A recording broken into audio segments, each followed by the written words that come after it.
Hello, my name's Brenda Wheeler, the Director of English Records at the International Institute of Genealogical Studies.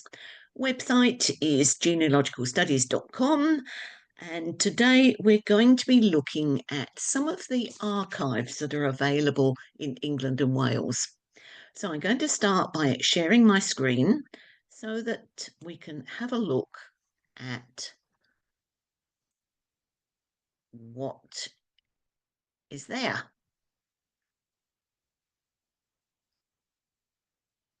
And obviously, the first one to look at has got to be the National Archives, the English National Archives. And I thought I'd remind you about how to use the website because don't forget, not everything is online. And it could be that there's something there that if you just employed a researcher to go in and pick up a certain type of records for you, it's a lot cheaper than flying over and trying to find the records yourself. So, what have we got? The National Archives is divided up, as you can see. The website, this is the home website, and the one thing that I'm going to look at, or both the things I'm going to look at today, help with your research and how to search the catalogue. So if we click on help with the research, we get to this page. And they have an A to Z index, or you can, if you slide down, the more popular types of searches are given there. So what I'm going to do is I'm going to use the A to Z index, and I've just clicked here on E. I thought that was more of an unusual letter to click on. So let's see what we've got. Early modern period. So rather than just the modern period, we're going back into the 17th, 18th, and I guess now the 19th century, even though some of us have lived through some of the 19th century and the 20th century. Easter Rising, Irish records. So not only are there English records, but you've got to think of the other records that are going to be tied into the English records from other countries. And that will include American records, South African records, Indian records, all of the places where the British at some point or other had colonized or had a lot of history with a particular country. Economic history, education history, schools, etc. Are there school records available? Electoral registers. It could be that there are some electoral registers that by following the electoral registers through, if you're not sure of someone's age, you can see when they join the electoral registers. And in the periods of time that we're looking at, that would have been around the age of 21. Most of us are looking at English records because in our family has migrated from England, Europe, out to wherever. So my records could help, and that could include things like naturalisation, people coming into England. I did find some naturalisation records for some of my Dutch ancestors. Enclosure, land. Enclosure Act was a very big act, a very resentful act at the time when people were allowed to have their own cattle, pigs, etc. To run on common land. And then the Enclosure Act actually enclosed the land and normally the squires of the big estates or the church. Environmental pollution, not so important in those, but you think of the countries like, or the case, such as Lancashire, Yorkshire, etc., Some of the areas were called country. Why? Because of the coal dust and the smoke from the industry that all happened in the Midlands areas. So there was, those days, it was recognised not so much as pollution, but a problem. In particular, in places like the Black Country, where you've got mining and all of the smoke. Epidemics. Actually, they came up only yesterday. I was eating a paleography meeting, and we were looking at an old church register of the burials, and one after the other, it said a child of the wife of, and all of the same families. And when you look at the epidemics, when you look at the epidemics, what you find is at the time of those burials in that church register, that parish register, there was the plague, and all of these people were dying of the plague in that. So if you see a lot of mass burial, looking at the epidemics of an area or the country could be very helpful, because you've got things like the plague, otherwise known as death, typhoid, cholera, all of those things. No, you don't get those in England. They did in those days. So think about that. Equity courts, divorce courts, that sort of thing. Did you have or did your ancestors have a problem with land records? Espionage. Do you have someone in your family be a spy? Who knows? Have a look at the estates, the landed gentry. How does that help? Because there are what they call manors, and estates, landed gentry will take you to, probably to the manorial documents register, which is a register of all the existing documents in England that relate back to an estate. And that it could include wages to the workers on those estates. So even if you an agricultural labourer, and I guarantee everyone has an agricultural labourer in your family tree somewhere. If you haven't got an ag lab yet, you have not explored your family history. So the wages to the people working on the land could be found in those estate records. They had estate courts, manorial courts. Those could include your workers, your ancestors, because everybody in the estate had to attend the court sessions.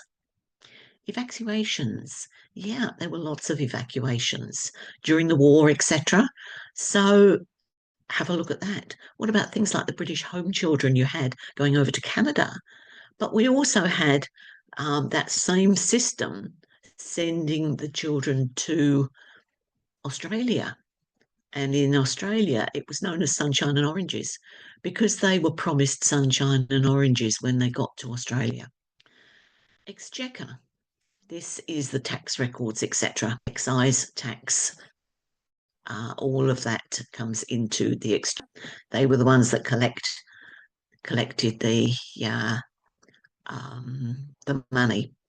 The heirs, general heirs, are a form of court, and there could be some interesting records there if you've never heard of those. So each one, and that's just under the E in this research, in these research leaflets, and go to let's have a look at heirs, see what they say. And of law records from the medieval period, general heir 1194 to 1348, realise that records could be in existence that far that may have your ancestors in them. So there, it's worth having a look to see what is on and what. Another part of the National Archives is their Discovery website. Now, when they say search the catalogue, you're not just searching the catalogue of the National Archives. It tells you underneath where, if you've clicked on explore the catalogue, what is Discovery? Discovery holds more than 37 million of record held by the National Archives, more than 3,500 archives across the country. So this, in other words, is a general catalogue of from not only the National Archive, other archives in the country as well. So it can be a handy catalogue to so because then you could find records in a lot of different places. If you put in a search term, I would say the thing to do is to search for a place name, not just a surname. If you put in a search in the search name, say a little village that your ancestors came from, you are going to find records not only in that county, but you'll be surprised at how many records there may be in the archives or even other archives around the country. So try a place name search in that key, and you could end up with finding records for your way away the other side of England. You didn't expect to find them. Some of the discoverable ones, service records, and the diaries. If you know which regiment you're in the World War One era, have a look at the war diaries. They're not a record of a daily record, but a weekly record of what is happening. And sometimes those who are injured are actually mentioned. Those who, for some reason or other, were given a medal, they were probably mentioned, and why they got them mentioned in those war diaries. So World War One war diary to look at. Poor law, naturalisation, muster books, all those are common searches that are done in. So another place to look of the National Archives, it's not just the National Archives, it's what is around the country. Another place that people don't often think of is the British Library. Now, the British Library, I can see a big area which tells us they cover a lot of Indian records. But unfortunately, as you can see from this website now, they had a massive cyber attack on them. So it is a very temporary website at the moment. So it's something to mind that normally the British Library could be a look at, especially if you had an ancestor who was part of the British. Perhaps they served out in India, and the British Library may well have records. I actually found a link there which took me into the Phoebus families in British India, which showed me the memorial that was erected for one of my almost ancestors. He was almost my height because he died too soon. So, British Library, well worth looking at when they're back to normal. One site I don't think we mentioned enough, Welsh ancestors. The Welsh Library is one of the sites to visit. Site, a lot of information.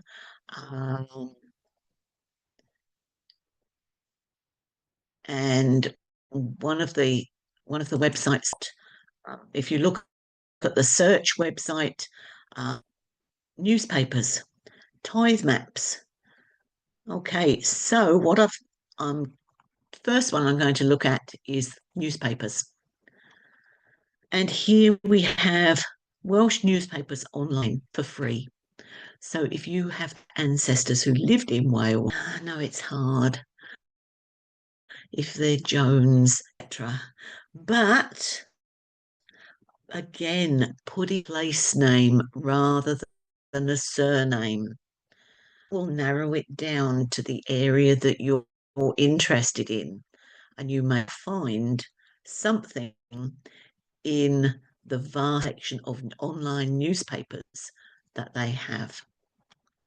And remember, of course, some of those news may well be in Welsh.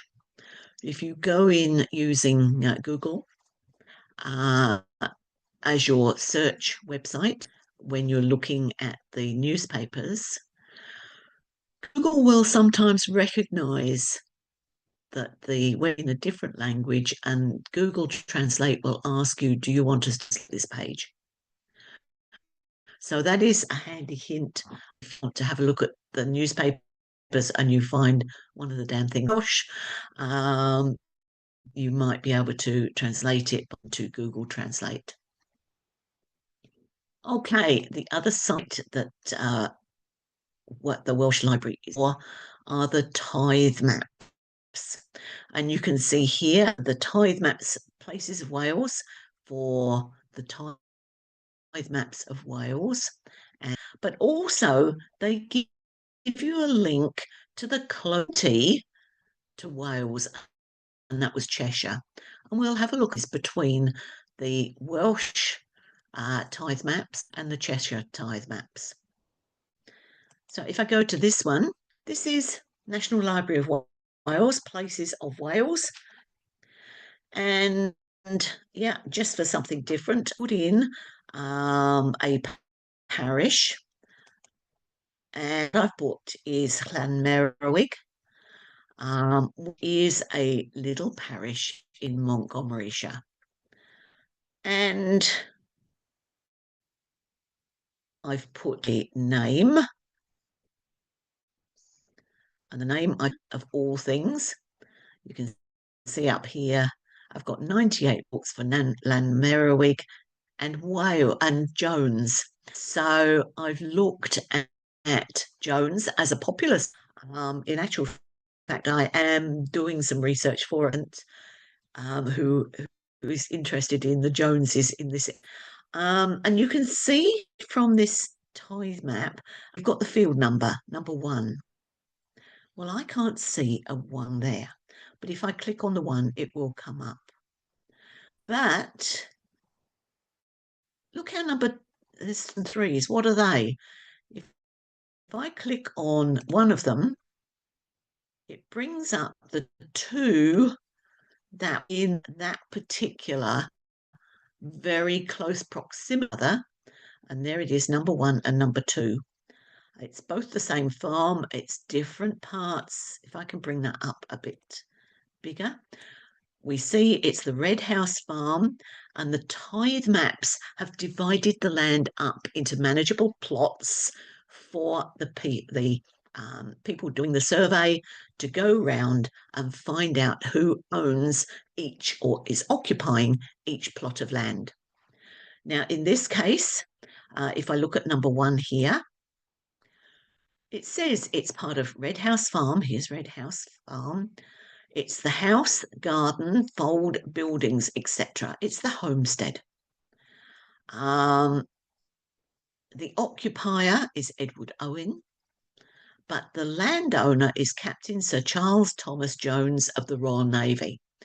And Captain Sir Charles Thomas Jones is actually based in Bermuda. He is someone quite high up in the authorities of Bermuda in the Caribbean. So obviously he doesn't need the house at the moment, so he's renting it out.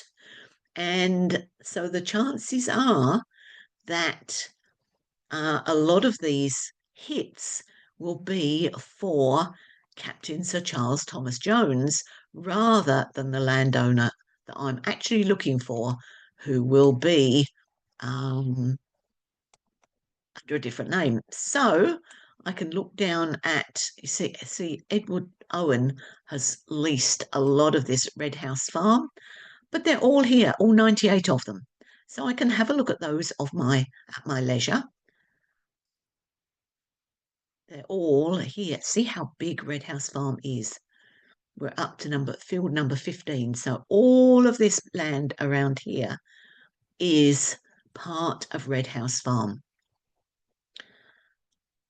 And it's been divided up, and Edward Owen has got a fair bit of it, but then all of a sudden we come to a different homestead.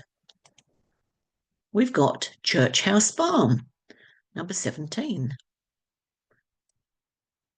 And this one's, the occupier is John Benbow. So we can go through all of that list, and I can actually go down and here see who is on the different land holdings by going to occupier. Fascinating way, and you can look at a tithe map overlay.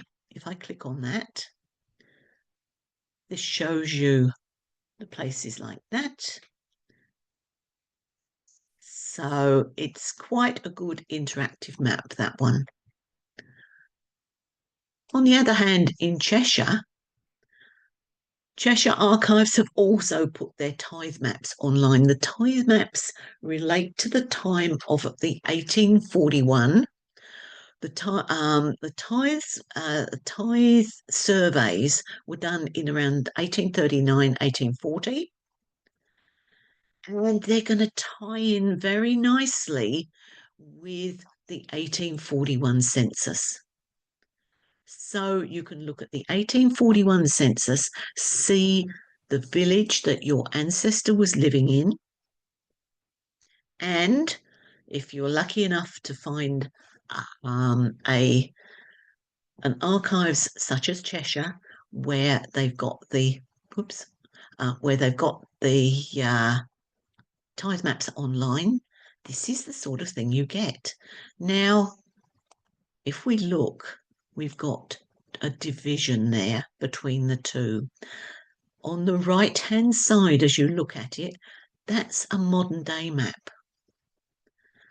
On the left-hand side is the tithe map as it was in the 1840s. So interesting map. I searched for a place. I was interested in who was living in the Thornton area.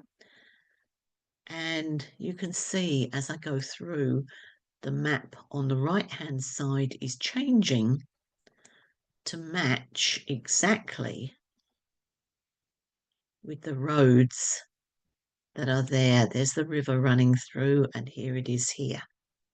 And frequently you find these roads matching as well. Absolutely fascinating looking at the older maps and how even today you can see where some of those roads were in existence way back in the 1840s. There are an excellent set of maps as well on the National Library of Scotland. And as you can see from, if I go back to the Welsh map that I was looking at, down the side here, it says NLS. This is the map they are using, is the National Library of Scotland 1888 to 1913 map. I could also look at a modern map. I could look at a satellite map. It's not going to change in the speed that I'm using these, but you can see how these tithe maps may help your research, and you may actually be able to narrow down to the house where your ancestors were living. See it on a modern map, because a lot of these can show you a modern map as well, which is what I've got here. I've got this area here is shown on the map here. So they're all available. It's all there. And that's just a short, a brief look at the sorts of things you can find in the archives. Now, these are all online, but perhaps you're looking for something. I've been in the Cheshire archives before now to see what hospital records they've got online. And I saw that they had a name index of the hospital records that I was particularly interested in. And the patient I was interested in was also named in that list. And a quick email to the Cheshire Archives. I think I paid for about half an hour's research and I got the full record of that patient from the hospital records. So you can always, a lot of these archives do research help for overseas people like us. If not, they do have usually lists of recommended researchers who will come and pull those records out for you and send them to you. Well worth thinking of. Okay, so I'm going to stop sharing that now. Any questions about what you've been seeing so far today?